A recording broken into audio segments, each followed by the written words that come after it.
talking to Erric Solomon. Hi. From originally the States, Boston, but now from France and now in the Netherlands. That's right. Thanks for visiting our beautiful country to promote your new book. Well, thanks. Thanks for having me. Yeah. The English title is... Radically Happy, A User's Guide for the Mind. Yeah, and in Dutch we say it Onverstoorbaar Geluk, nieuwe speelse wegen naar gelukkig zijn. That's... I'm glad you said that. Yeah, I can imagine, yeah. Am I sitting here with a happy guy? I'm pretty well today. Thank you very much. Yeah. Only today, but also yesterday? I think yesterday too. One of the reasons I wrote the book with my old friend, Pacho Rinpoche, is because everybody wants to be happy. Everybody's looking for a way to feel good. Mm-hmm. And yet so much of what we do can't possibly work. So I'd spent years following the Tibetan Buddhist tradition and felt I had learned maybe not happiness in the sense of every day is filled with joy, but basic okayness, which is what we mean by radical happiness. Contentment, but it's more than that, because it's that even when things go to shit, that you have this subtle sense it's still okay, right? Because it's hard to say you're really content in that moment. But there's something else, something beyond content, beyond any kind of ordinary experience that we can all tap into. All we have to do is spend a little time learning where to look, where to place our attention. Let me make you a little more enlightened. One moment. Okay. Because I'm going to put you into the lights. All right. Here we go. 1, 2, 3. Now I'm really with an enlightened being. Yeah. I'm from the Nonduality platform. Does that term apply to what you write in the book? In a sense, yes. It's a little beyond what we're dealing with directly in the book. In Buddhism, of course, you can say our mistake is we're always dividing experience into something experience and someone who experiences it. The experience and the experiencer. Exactly. Yeah. Exactly. And we don't use the word, or I don't in the tradition I follow, use non-duality so much, because even that has a little bit of a funny dualism because it's opposed to duality. Yeah. But I guess we have to use words, so we say non-duality. It's from Advaita Vedanta. Exactly. Not two. It even doesn't say it's one, but it's not two. That's how people explain me. That's right. Yeah. That's right. And so radically happy, we kind of end the book in that place. But what we wanted to do was write a book that comes from our tradition, what I learned from my teachers, what Pacho Rinpoche learned from his teachers, who actually there's a huge overlap in that group, but what we learned from our teachers, but meets people where they are today in this crazy, always-on, super frenetic world we all find ourselves in, including me, including Rinpoche, our family, our friends, my students, his students, etc. Where Buddhism traditionally starts doesn't always start where people are actually at. Of course, the message is just as relevant to the human experience as it ever was. But what we wanted to do is play with language a little bit and play with the way things are presented a little bit and meet people where they are in the world today. So it's not about detaching from the world. That's what you hear in some circles of spirituality. They tell me the world appears in you. Yeah. So you know that you're not in the world, but you're of the world. They have those phrases. Yeah. You know what I mean? Yeah. That's all beyond me. I think at the end of the day, we have to engage with the world. We are engaging with the world. And so we can use that engagement to discover important things about who we really are, what the world really is. Yeah. And we don't have to shy away from it. Of course, it's good sometimes take a step back. I've done a number of years of retreat, for example. But the point of doing that is to be able to further engage with the world. So the world is not an illusion in your optic. Or well, you know, what we experience may not be exactly reality.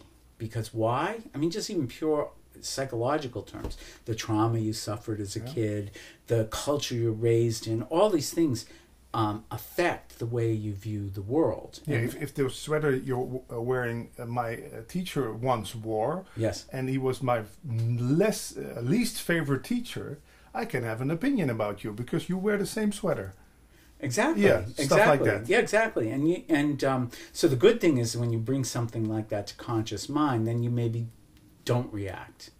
But there's so many things where that arise in our experience that we're not seeing them as they are. We're seeing them through the lens of our neurosis, of our habits, the way that we were raised, and the traumas we experienced, even the good things we experienced. They become they greatly affect. So there's not one version of reality.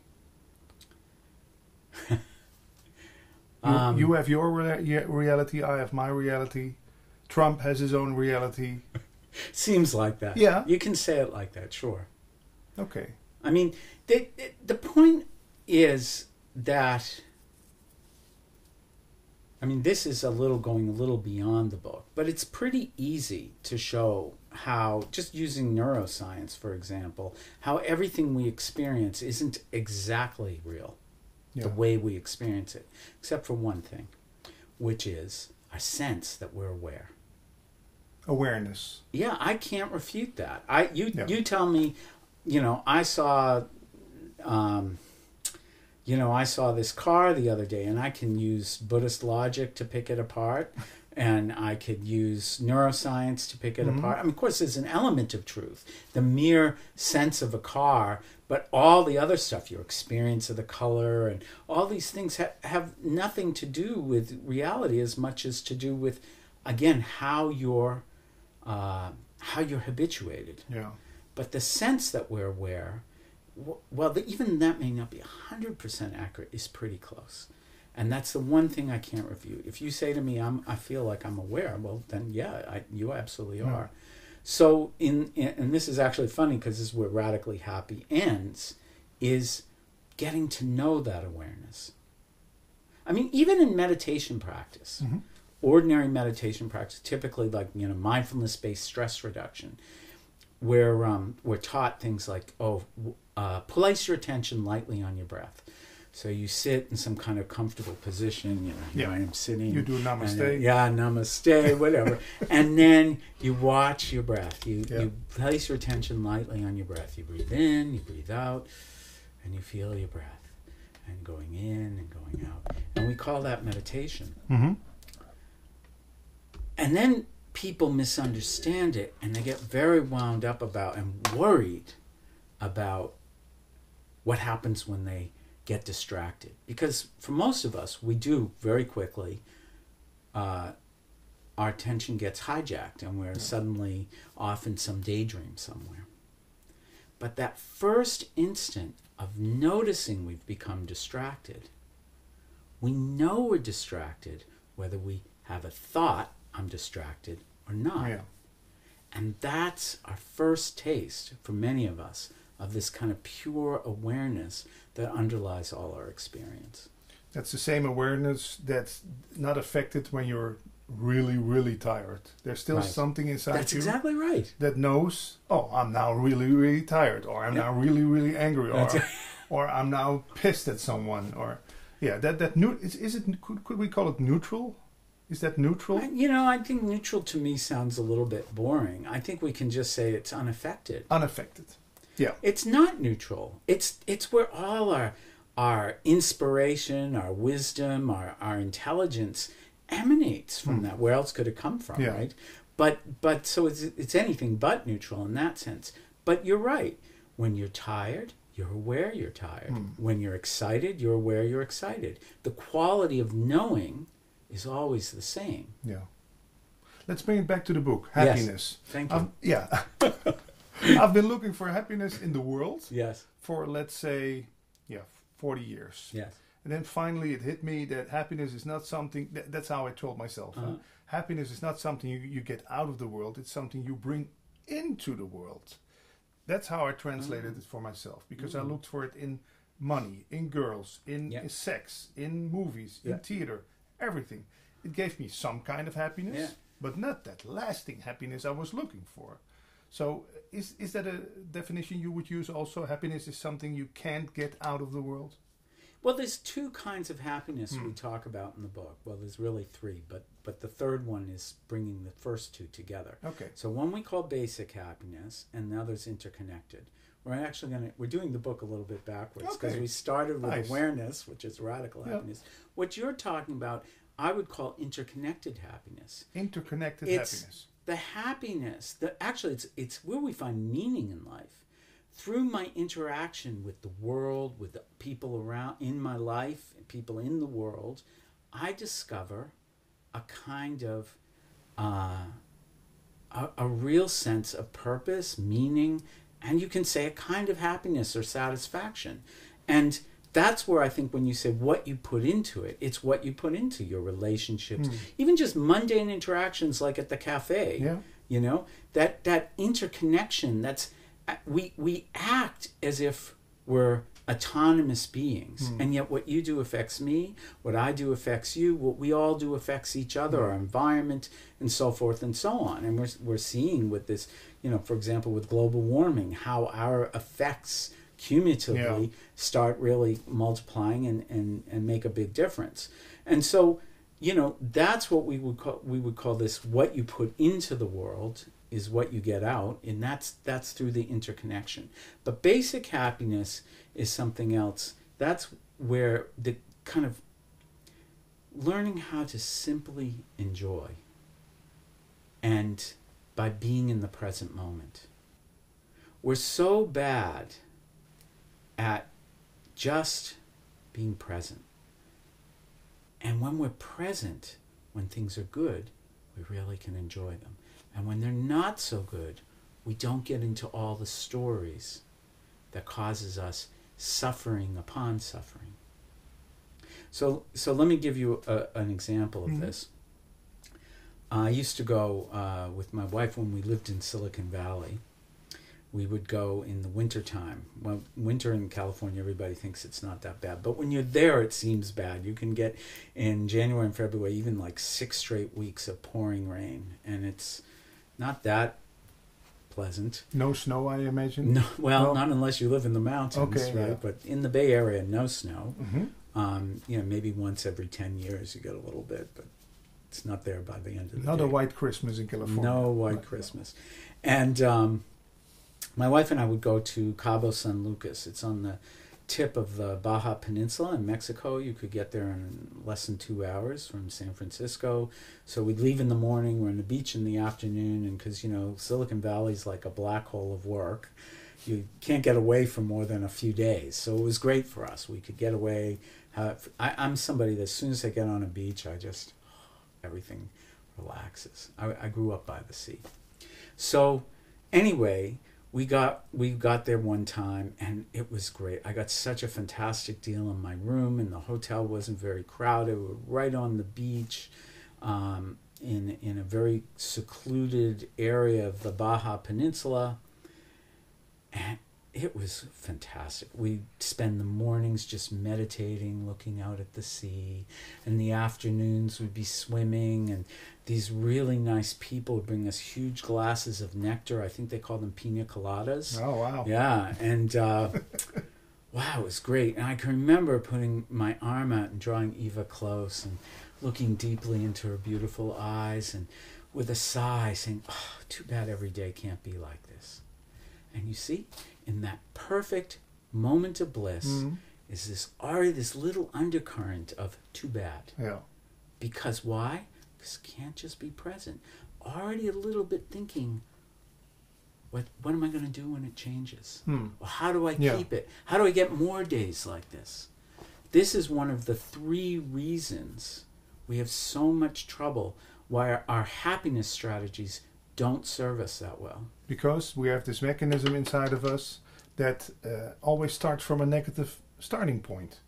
That's what a teacher from the Netherlands once said in the 90s. Thinking always starts at a negative starting point. Do you agree? I think that there's a problem. That, to me, it comes later. Later. The first thing, my teacher, who's my co-author, Pacho Rinpoche's grandfather, he's amazing. One of the most, if not the most amazing human being I ever met. And he said something once that just blew me out of the water. The basis of all our discontentment is the constant evaluation of the quality of our experience. The subtitles. Yeah, exactly. Like the little ticker at the bottom of your CNN, screen. Yeah. That's right. Yeah. Exactly. It says, "Oh, this could be better. This is okay." That's right. Yeah. But even just like I like that would be all right. Except then we start thinking, how do I get it? Oh, yeah. Or how do I keep it? Yeah. And one thought comes to another, and we're suddenly so far away from wherever we started.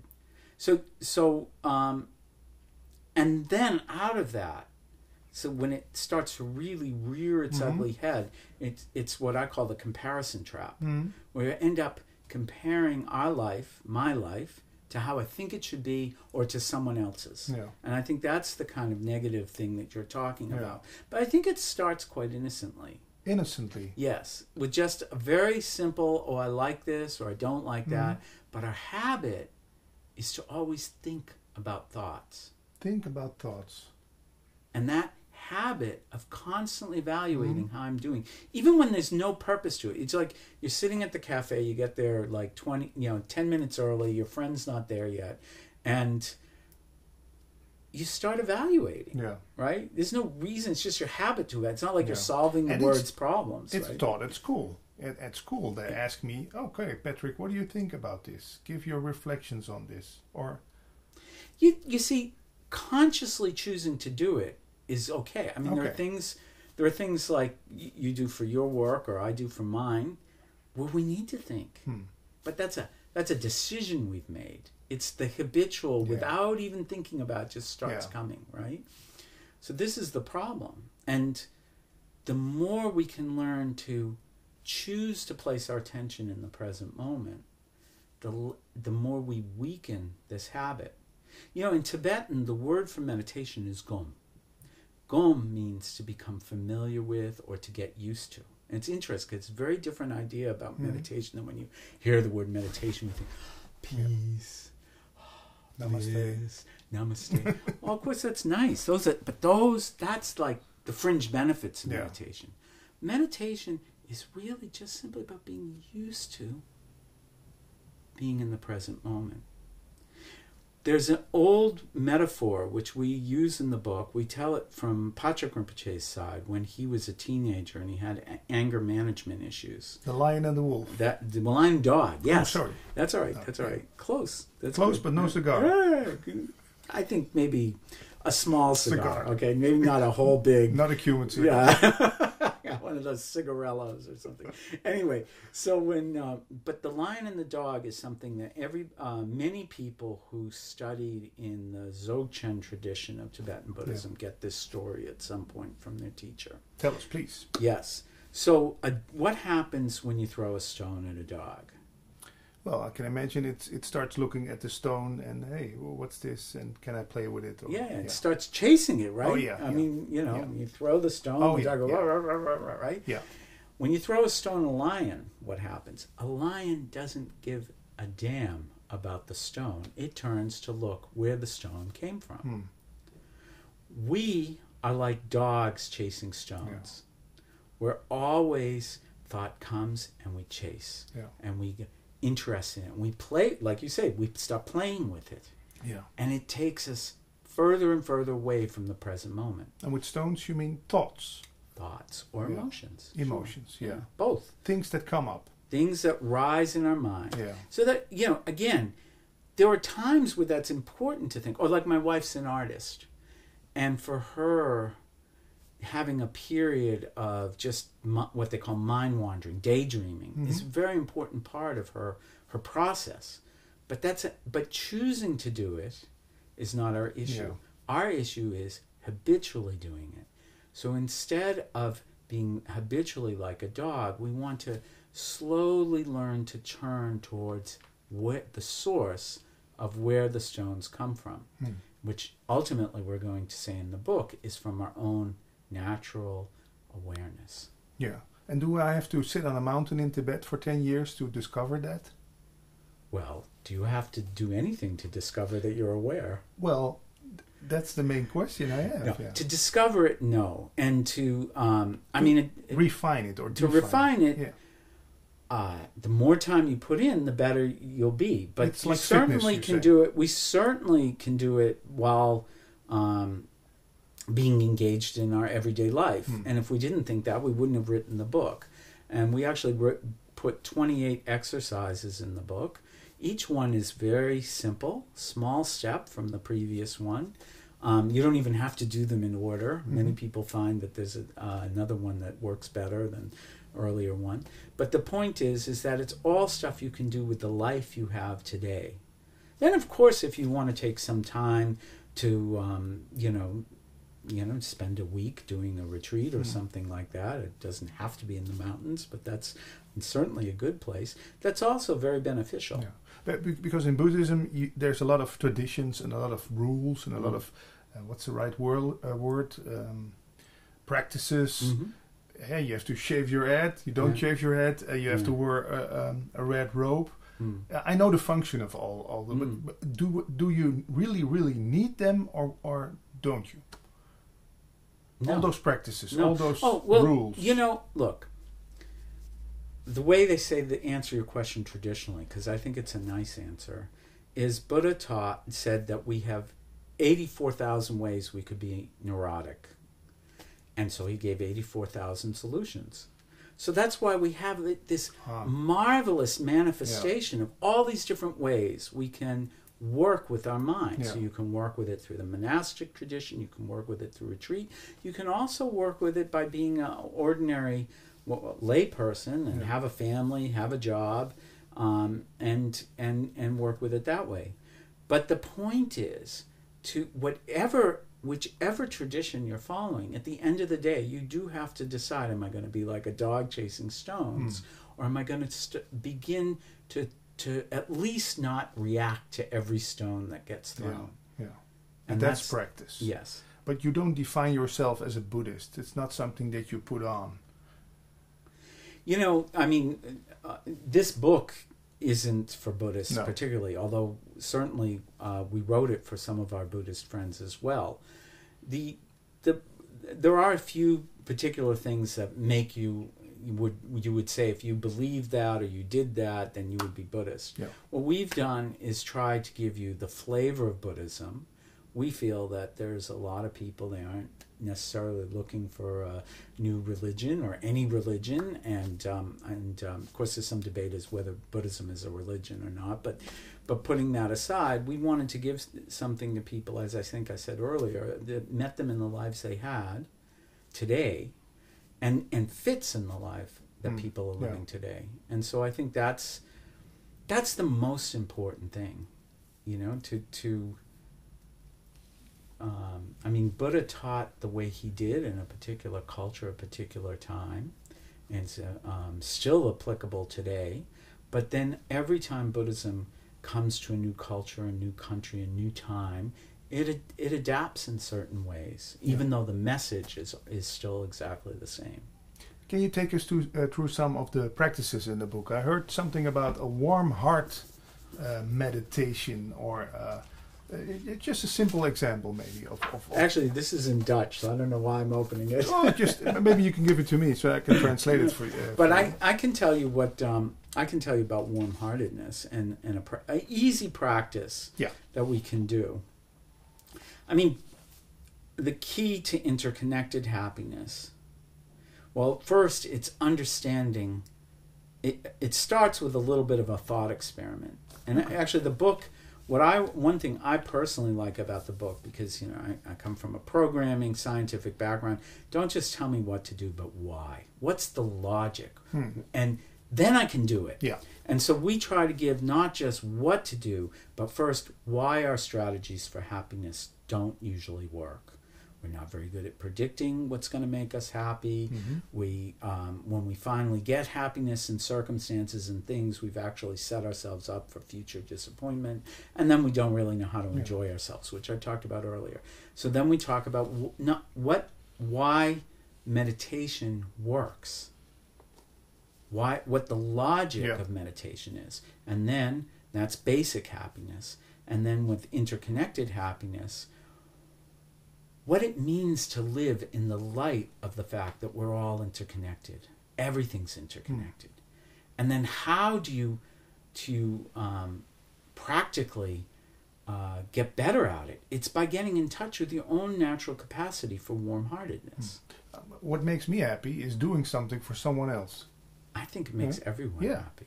A little bit. Yeah, and doing something extra that someone didn't expect. That's what I learned in 20 years of radio. Yeah. When someone texts you and asks you the name of a song you just played, you can text them back. But if you pick up the phone and call them, you have a friend for life. You know, it still gives me goosebumps when I remember the times I picked up the phone and just called a listener to tell him that was Meatloaf with Paradise by the Dashboard Light. Even, some of my colleagues would say, what a dumb guy that he doesn't know that that's Meatloaf with Paradise, but that's the most famous song of all. I pick up the phone and call him. It made us both very happy. That's right. So it's about giving in the first place, maybe. Or Even today, there was a guy and his wife with two very small children trying to get on the plane. When you came here? Yeah, today. And I don't think people were being intentionally rude, but these people were, something about their manner was a bit shy. Okay. And everybody's just trying to get on the plane, and they weren't seeing that they were having trouble inserting themselves. And I noticed, and I just took a step back and created a space, and they came in, and they were so happy. Yeah. And then I didn't do anything, but I felt so good, right? Because I saw how happy it made them. But so you didn't. It's almost nothing for me. There was no voice in your head that said, "Oh, but those people are so annoying. I'm not going to let them in." No, but that's the way most or some people would react to that. Yeah, I don't know. We have to punish them. I think that a lot of times it's true. Probably some people are thinking like that, but I think more it's that. This world, there's so much pressure and there's so little time, and people are just trying to, get on the plane. They're going. I was on a morning flight, so there's probably a lot of people that work in Amsterdam, etc. Yeah. So I think I tend to give everybody a little bit of the benefit of the doubt. Yeah. I think that everyone had tunnel vision and just want to get on the plane and get going. I can remember one quote by Buddha. I've never spoken to him in this kind of settings, but. I remember he said, to understand everything is to forgive everything. It could be. I don't know. Is that an example of... do you understand why those people are so stressed? Yeah. Or is it about understanding first and then... I think it's the more you see how everybody wants the same thing fundamentally, even though we all have different tastes. Yeah. But it used to be like in the UK, you'd say everyone wants to see the game on Saturday. It's pointing out our common humanity. Yeah. That we're just trying to find a little peace, a little have our needs be met. Yeah. And even Trump, who thinks being the president of America and shouting at everyone of the press, is still looking for the same thing: peace of mind, a loving heart. Or is that too big a question for you? Well, you picked a tough example. No, I think it's. But how does somebody get to be seemingly? I'm not a psychoanalyst, but it seems like pretty narcissistic behavior. How does somebody get that damaged? Yeah. And then you think about it from that point of view, and even though with compassion. Yeah, I mean, I have to say. I'm not usually in these things talk about politics, but I will have to say that I'm very uncomfortable with many of the, if not all the policies he seems hell-bent on implementing. But, but at the same time, I mean, I do think, well, what makes someone behave like that? And that, yes, he does seem to think that having more and more and more and more is going to bring some kind of satisfaction, but does it? He's always seems completely dissatisfied. Yeah, one teacher who was on this couch told me, well, we need Trump in a world to give people a sense of this madness that is going around in themselves. You know, we all have a little Trump inside ourselves, and there he is on the big pedestal, the example of the ego that wants everything, that needs attention, that wants to change everything, makes fights with everyone.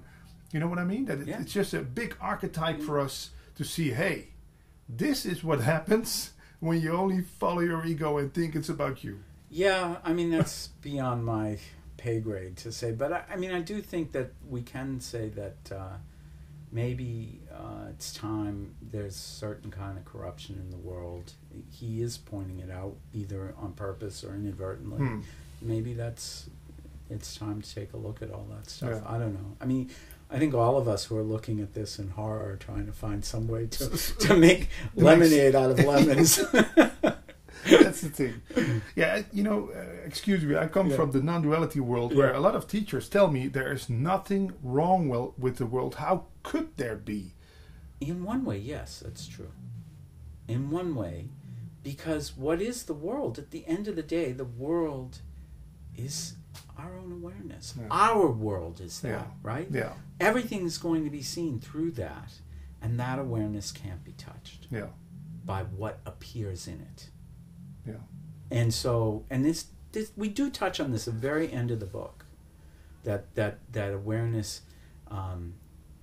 there's this kind of quality of knowing in the mind, that what's known never affects it. And it's not even dependent on knowing something to have the quality of knowing or quality of awareness. And so in that sense, it's important to see that, because you can say it's even a refuge for us. Refuge. Yes, to know that in the midst of everything, there's this basic okayness. The eye of the storm. Yeah. Yeah. Yeah. Our eye of our own storm. Yeah. Yeah. Yeah. For who is this book not suited? I never thought of that question. Let's say the one who's never done anything with spirituality, can he or she still get something out of this book? I think so. Yeah. I mean, first, you know, we put some science in there, I think, to help people as a bridge, and also because there's some marvelous emerging science of happiness and so forth that seem very applicable. And for example, one thing, getting back to warm-heartedness, which I haven't forgot, we talk about this study at Harvard that took place over 3 generations of different researchers. They followed people for 70 years in their lives, something like that, to see if they could see anything about well-being, make any conclusions. And what they learned is the key to a happy life. So people who at the end of their lives said, my life had meaning and was well lived, were the ones who were most likely to say it were the ones who were kind, the ones who had formed good relationships. They even, believe it or not, made slightly more money. I mean, people were kind. Yes. I mean, not that we should do it for that reason, but that's an interesting side effect. And so so there's things like that in the book that I think hopefully speak to anyone. There's nothing in there you have to take on faith. We try it out. There's a lot of practices. We try it out, and we give you the reason, and we use logic, and hopefully we'll find it. The readers will find it. The logic holds up. I think so. So let me give you a simple thing everyone can do to bring out this kind of warm-heartedness. Yeah. So it's very, very simple. You can just sit. I'll do it like a guided practice, if that's okay. So we just find a comfortable position. It doesn't matter. You don't have to sit in some special pretzel posture or anything like that. Just the most important thing is to be comfortable. It's good if you can have kind of a straight back, but on this couch it's not that easy for me, so it's okay. And you just sit and you relax. And you bring your attention to your breath for a few moments. Just feel the breath going in, feel it going out. Just sit like that. And then, as you bring your breath in, think, may everyone be free from suffering. And as you breathe out, may everyone be happy. Free from suffering, be happy. Everyone be free from suffering, everyone be happy. And if you want, while you're breathing out, you can even see like a warm light going and touching people, bringing them happiness, bringing them joy. You can even, if you don't mind, you can see it, think Donald Trump be happy. Everyone. Yeah. No one excluded. No one excluded. Now, it's funny because when we were in Dallas, there's somebody who raised their hand and said, I can do it, but when I get to, and actually he used Donald Trump, yeah. I just can't do it. I said, but you can do everyone else. He said, yeah. I said, that's amazing. Yeah. There's something funny about how our minds work. Be gentle with yourself. Yeah. It doesn't come all at once, but just again and again, just a few minutes a day, even just doing 3 breaths, 3 inhalations, 3 exhalations. May everyone be free from suffering. May everyone be happy. You just do that a few times a day, and it starts to change something. It starts to change how you feel, how you interact with other people. It softens you. It softens your perception of them. Typically, a few milliseconds after we meet someone, we form an opinion. Yeah. Is he safe or not? Yeah. Let me close the window for 1 second. Here we go. Now, those opinions aren't always right. No. And they're very, very hard to change. Those first impressions are very, very hard to change. Why is that? I don't know, but that's what science tells us. Is that how the brain works? works? A whole bunch of research. Yeah, I guess. It wants to save energy, so it thinks, put him in the box safe. I mean, there's some speculation it had to do with our, how we survived as a Primal species back when, we weren't the fiercest thing in the jungle. Yeah. But I don't really know. And I don't think anybody's totally got to the bottom of it, but the working theory has to do with our fight or flight mechanism. But the thing we need to do to begin to see reality as it really is, instead of through the lens of all our projections, is soften it. And actually, interestingly, we gave this a radically happy talk, me and Pacho Rinpoche, about a year ago in Silicon Valley to a group of female executives. CEOs, probably a few who were... Hotshots. Yeah. Oh, God, they were amazing women.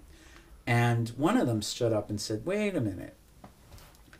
I see this thing you're saying about relaxed judging, but we're all here because we have fantastic intuitions and we're quick and, that's what got us here. And you're saying throw that away. Yeah. And actually, because I worked in Silicon Valley for a long time, what I noticed about the very, very best technologists, I met a lot of the famous ones, the best business people. The Steve Jobs of this world. Oh, yeah, I met Steve Jobs when he was in his 20s.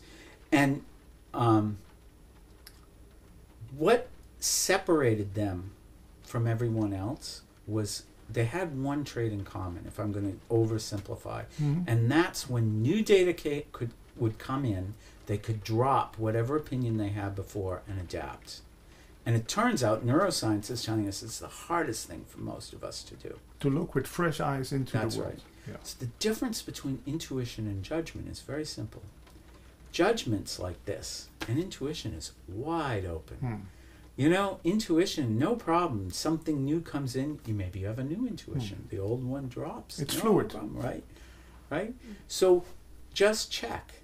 If it's judgment, think of someone proving you wrong.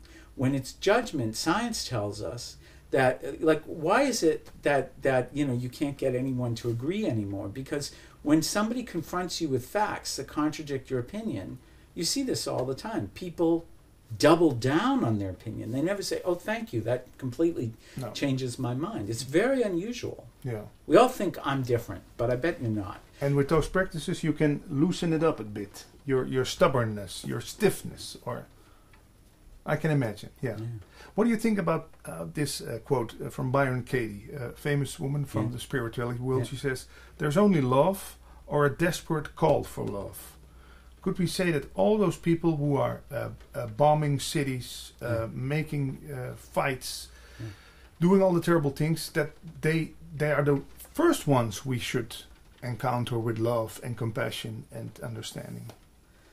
I think that if we look at the world today and so many of the problems that are intractable, it's because we don't know how to listen to each other. And I think there are some really tough problems, and we have some big cultural, issues to overcome, differences of opinion and so forth. But it has to start with mutual respect and understanding. And of course, that's not going to be the whole solution. And sometimes things go too far. And, maybe when someone's threatening your family with violence, it's understandable you want to defend yourself. So I'm not, I'm not just looking at everything with rose-colored glasses and saying through love we're going to, but through understanding, it's our only hope. It's the only way it's ever going to change. It's not going to change by becoming more and more intractable with one another. Yeah, it's just obvious. What can we learn from a computer in becoming happy? I can imagine a computer is totally neutral. It doesn't. If you want to watch war videos on YouTube or you want to watch loving birds on YouTube, fine for the computer. Yeah. Something like that. Well, you just said it. The computer's never touched by what appears in it on the screen. That's right. That's right. And so we have that too. We're never touched by what appears in our minds. It feels like it, but actually, the quality of knowing when you're sad, when you feel hurt, when you feel anxious, you know it. When you feel happy, when you feel love, you know it. The quality of knowing doesn't change. You understand what I mean by that? Yeah. The basic awareness of how you feel. So don't always look at what you know, but begin to think, how can I look at who knows? The knower. Yes. Yeah, or knowing. I heard another podcast you did. I think it was with you. You talked about artificial intelligence. That you found some very interesting stuff in how computers learn. Can you touch upon that? Well, or is that not suitable? No, sure. I mean, the way the way I started in spirituality is partly because of artificial intelligence. My aunt, Cynthia Solomon, in the 60s and 70s, was doing bleeding edge research at MIT's AI lab. She was working on creating computationally rich environments for children. But she worked with two brilliant scientists, Seymour Papert and Marvin Minsky. Marvin's generally credited as being one of the founders of AI, artificial intelligence research as a discipline. And Marvin didn't talk down to children. And I think I was probably 10 when he leaned over and said to me, the self doesn't really exist. What you think of as a self is just a bunch of processes in your brain. Each one is kind of dumb. It's a very simple process. But their interaction creates this illusion of a self. And that was the basis of his theory of how machines could be intelligent. Yeah. How they could one day maybe even have some kind of self-awareness. Now, that I was like 10. That was pretty heavy stuff. Then you had that going. My mother also had books around the house like Baba Ram Das, Be Here Now. Yeah. So that also was going on. But out of Marvin, I got this love of computing and a real deep fascination on what is self, what's consciousness. And that led me to the study of Buddhism and Buddhist theories of awareness and consciousness. I think it's a pretty amazing thought experiment that the highest forms of, or most evolved, the most, you can say highest form of Buddhist philosophy is doesn't depend on because Buddha said so. It's using your mind to step by step think, is this how it is, or is that how it is, and so forth. So I think that's, so that's how it personally affected me. I don't know if I totally believe that you can computationally create self-awareness. You can create intelligence, but self-awareness is another thing. I think the jury's still out on that. I'm thinking of the internet. That's a perfect example of how working together makes something great. Yeah. So what can we humans learn from the internet then? About connecting, and we talked in the car. Well, I think you see both sides of it on the internet, don't you? You see all the great, incredible potential of collaboration. And for example, Patrick Rinpoche and I worked on this book largely being, on opposite sides of the world. We'd come together for a couple weeks. Yeah, WeChat was our biggest. That was actually, it was through WeChat that Rinpoche came up with the structure for the book. The first idea for the structure of the book that I think he was in Delhi. He said, "Hi, I'm in the toilet stall in Delhi." It's his sense of humor. I have this idea, and anyway, that led to this dividing happiness into three sections in the progression. I'd like to say why radically happy, if you don't mind for a minute. Yeah. Why we use the word radical? Because two reasons. One, radical means root. So what's the root of happiness? And two, because to experience this, we're going to have to do something that's a little bit radical, a little bit different than the way we've habitually trained ourselves. So then, back to the internet, what we see with the internet is that it's a great chance for people to collaborate, but it's also a great chance for a lot of other things to discussions. Happen. Yes. Yeah.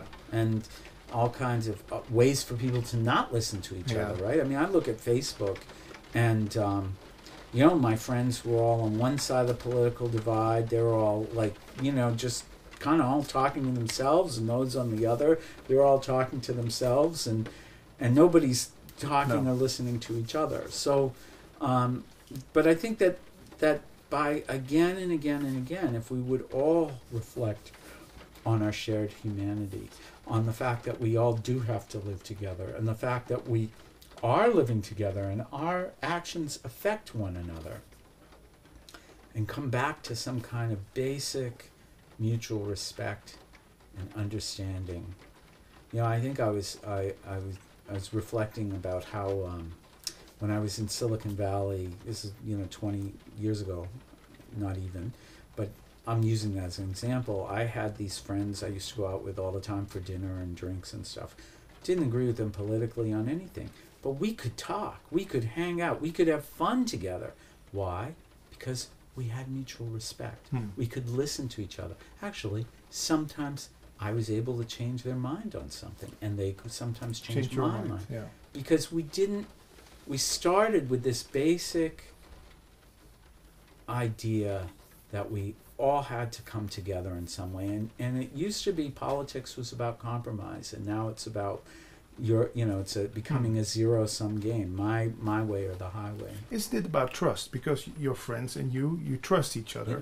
When someone I don't know says something to me on a computer screen with a strange-looking avatar, I immediately go like, "Who is he?" Yeah. We all do that. Yeah, there's no trust. Yeah. So it's a really bad way of communicating through a computer screen, and we have the emoticons to flourish it up a little bit, and the smileys and the things. But I, even with my girlfriend, when she says "okay" to me without a smiley, I go, If I follow my mind, I go like, what could be wrong? Normally she says "okay" with a smiley on WhatsApp. Yeah. Now she only says. That's how sometimes my brain starts, there's something wrong. And then I send another text and she doesn't reply. And then the shit hits the fan. And I go, she's going to break up. Yeah, that's how my fantasy starts working with the...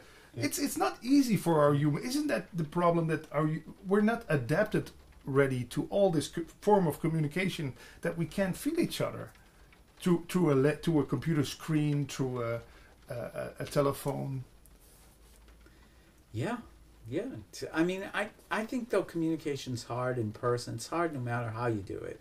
And, there are advantages. Because, first... So I went into... I did a 3-year retreat in 2006. A 3-year retreat? Oh, yeah. This is a traditional Tibetan With your thing. wife? Yeah. Oh, okay. But we went through long periods of not speaking and not seeing each other even. Wow. Anyway... that's another story. Oh, no communication then. Not verbal. No speaking. Not verbal. Yeah.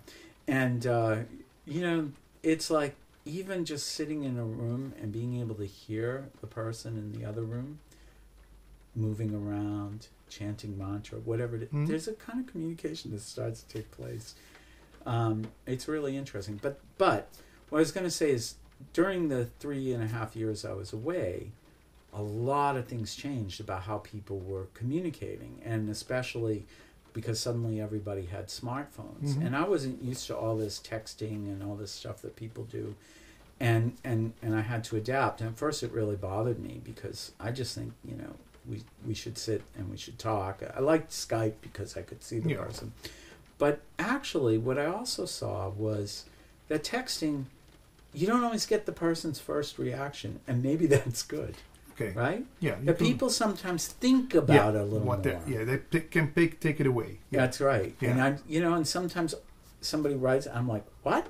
And then I take a breath and I think to myself, I'm going to put this aside for a moment. And then when I come back to, sometimes I even see I totally misunderstood what they were saying, right? Yeah. So I think all of this stuff has good sides and bad sides. And what I notice with hanging out with, I just stayed with some friends of mine, and I watched their daughter grow up, and now she's in her 20s, and I hung out with her and her friends for a day, and they're habituated to communicate in a different way because they grew up with a lot of this technology. And so I think it's hard to really judge, but human beings are incredibly adaptable. All these different things have pluses and minuses, and the main thing is that we should listen to each other, care for each other, and communicate, not shut down. Bringing it back to the book, that's also letters on paper. Yes. Was it difficult to capture that kind of love you're talking about on a paper? Is that maybe why you use so much color and so much playfulness to bring back this joy in the reader? Because it's just, of course, it's absolutely, it's just letters on a page. Yeah. It's not. Well, one thing that my background was in user experience design. I founded a whole group inside a company. Was very successful, creating user environments for people using our tool, which was for designing chips, computer chips, not potato chips. And no lace or I think that people learn through a whole variety of ways, of which words and speaking is only a part of it. So we couldn't figure out how to get taste and touch and smell into the book, but at least we could get some kind of visual experience. And what we didn't want is something self-helpy, people sitting in chairs with thought bubbles. But we worked with a good friend of ours, Julian Pong, a marvelous graphic designer in Australia, and he kind of grokked us or understood us in terms of creating an environment. And so, as you can see that almost every page is just nice to look at, and it creates a feeling. And that feeling is part of the book. Lots of colors. I really, when I looked at this page, I could smell the flowers. Can I bring something to the table from the Advaita scene again? Please. We love to chat about the free will. Yes. Did Erric Solomon decide to write this book, or did it just happen? What's your views on that? Well, in the book we talk a little bit about free will, and so of course there's some free will. There is. But we overestimate how much free will there is. So, for example, I think that in the book I use, well, let me tell you about the Cookie Monster experiment, because that's really great. Okay. I don't know if you got to that part of the book yet, but there's this experiment they did at a university where they invited students in groups of threes, allegedly to talk about some new bureaucracy that we're going to put in the school, in the university, right? So the students would come in a group of three, and they'd randomly select one of them to be the group leader, who would keep the conversation on track and, maybe take some notes or whatever. And after about 30 minutes, somebody would come into the room with these three students and bring a plate of 4 cookies and put it down on the table. So everyone takes a cookie, right? 4 cookies, 3 people. Now there's 1 cookie left. 73% of the time, the person who got that last cookie was the randomly chosen leader. It's not like they had leadership qualities or were elected to office. But so you think, we all look there and go, no, I'd be saying, let's put that cookie into thirds and each have a piece or whatever, right? 73, the statistics are pretty clear. 73% of the time you're going to go, let the leader have that cookie. You see, so much of what we think is our decision is based on context, based on how we were raised, based on our culture, based on our what's going on in our biome, in our gut, right? Yeah. So another example is I used to, in California, be kind of a wine aficionado. There's a lot of good California wine. You go into a wine shop and you pick a bottle of wine, and you're very proud. I was very proud of my choice. I knew different vineyards and some of the guys who made the wine, and I'd even visited some of them, and I was very sure I knew what I was doing. It was my choice, right? I would proudly tell my dinner guests, now we're drinking a blah blah blah Cabernet from Napa, and I knew that story about the wine. But actually think about it. So all the different things that had to happen to bring that wine into existence. First you had to have a planet-supported carbon-based life forms, right? I mean, you can start back there. But also that, at one point in human history, people discovered that fermented beverages were generally safer to drink than water, because water, especially when humans started congregating in cities, was often contaminated. And then, of course, we got better and better at making fermented beverages, making them more tasty. And also they went from like 2% alcohol to 12% or 15% in the case of wine. And you had to build roads and machinery, and then all the farm machinery. And then, and then somebody had to think of, we'll sell wine in shops, and there'll be, and then most of us make decisions based on things like what score Robert Parker gave the wine, and all the different things that had to happen through all of, from the Big Bang until the present moment.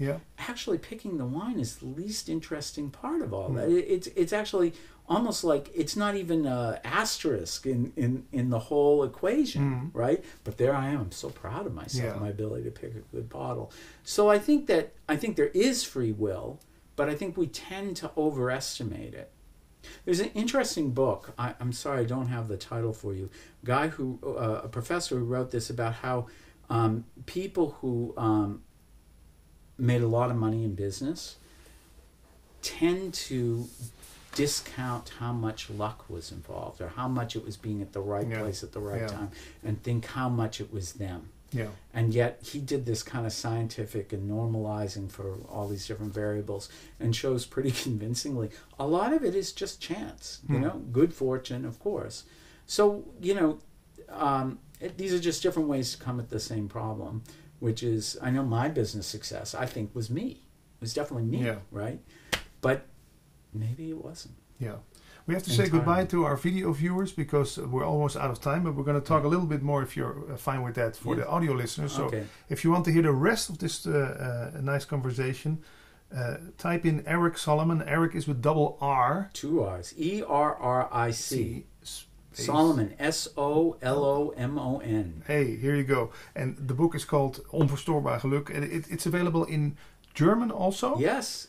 in English, and it's coming out in Spanish and Thai pretty soon. Oh, wow. Yeah. And I hope some more languages, but I think for your audience, Dutch and English would be pretty good. Yeah, and it's distributed by Samsara, the publishing company in the Netherlands. So goodbye and see you on Thanks iTunes. Thanks for joining. Yeah.